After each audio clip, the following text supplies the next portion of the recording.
adalah item yang akan dapat dengan mesin ni. So, ini item spare part dia lah. Yang ini belt untuk laminate, yang ini belt depan, dan ini adalah more expired date.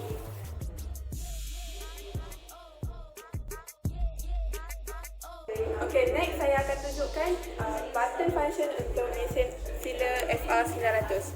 Okay, seperti yang anda lihat, sini adalah button power untuk hidupkan dia lah.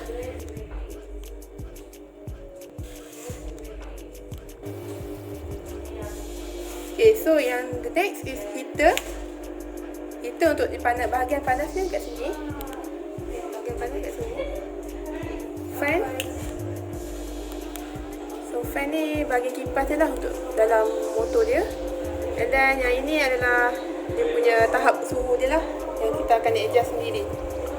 So yang ini adalah speed kelajuan.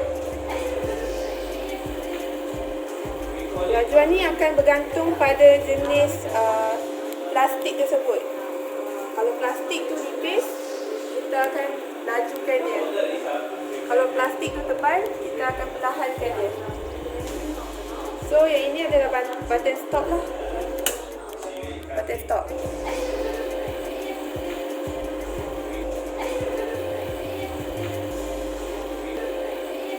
Okay, sekarang ni saya akan tunjukkan cara nak seal produk lah.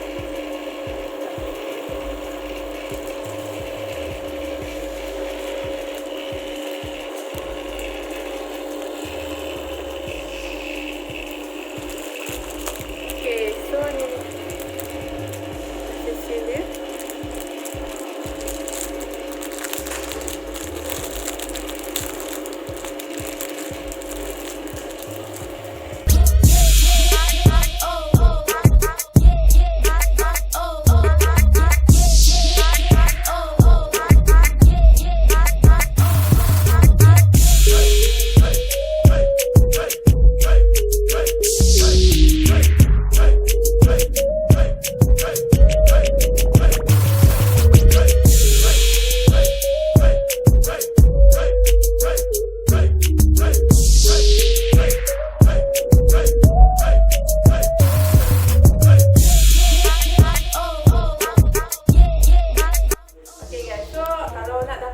Banyak lagi mesin IKS, boleh terus hubungi nombor di bawah.